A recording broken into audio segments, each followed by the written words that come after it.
New South Wales Premier Gladys Berejiklian has been one of those people saying, well, just have free travel, don't even make it depend on a vaccine. Let's go to her taking some questions from the media.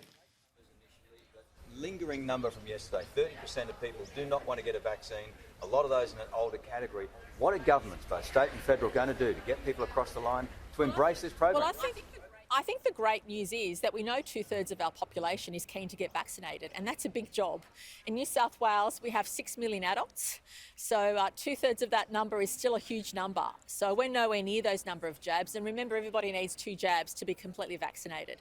So we have millions and millions of jabs in arms before we even get to worry about that. So I'm confident that what we need to do is make sure that we get jabs in arms as quickly as possible. We know there's a large portion of the population very keen to get vaccinated no matter what age they are and what vaccine they're offered, and that's really important for us to get through everybody. But the biggest incentive is to lead a more normal life.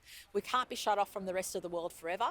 We need to be ready for what that might mean, and we need to be ready for what the future holds. And we also can't assume that we're not going to, unfortunately, follow the path of some other places near Australia who previously were doing really well and now in lockdown because they've had outbreaks they can't manage. Now, I never want us to be in that situation.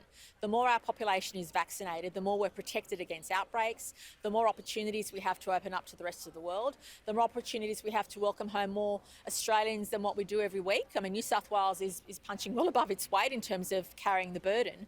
But there's so many opportunities for us moving forward, and I just want us to be as prepared as possible. And when the vaccination is rolled out to more and more people across the state, you do have more confidence to make those decisions. Do you think there's room?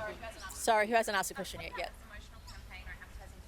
To get people to know about the 25 sites? Well, from one press conference, we had over 120,000 people register in just a few days. So we know the interest is there, and we're looking at all those opportunities. But at the moment, we're making sure that we meet the demand that's there. So we've got plenty of people willing to get the jab, and so at the moment, our real focus is getting the systems up and running so that we convert those people who've shown an interest to actually getting a jab. Could you look at incentives? New Jersey, for instance, is offering beer. It seems extreme, but could you look at something like that?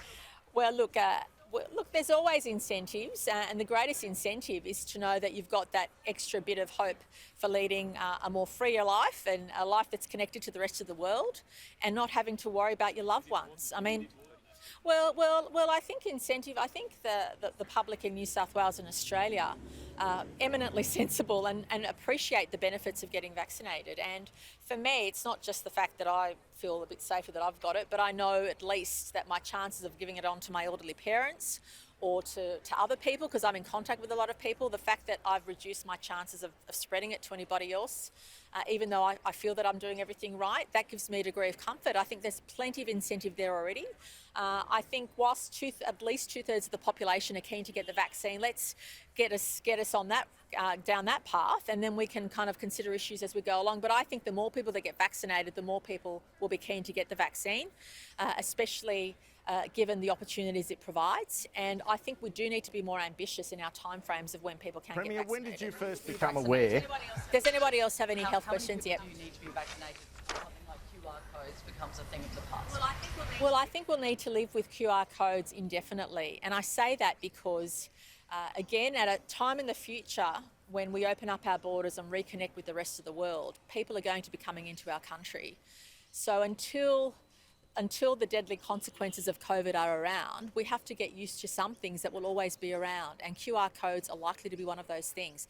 So is, washing your hands, so is getting tested if you have the mildest of symptoms. We just have to accept that there's some things that we'll have to live with until literally the COVID virus isn't in its current form, and that could take years and years. So that's why it's really important for us to make sure we've got those systems in place, and that's why it's important for us to make sure that the public is keen for the vaccination program, because the more of us that are vaccinated, the more we can think about those opportunities to have a freer life.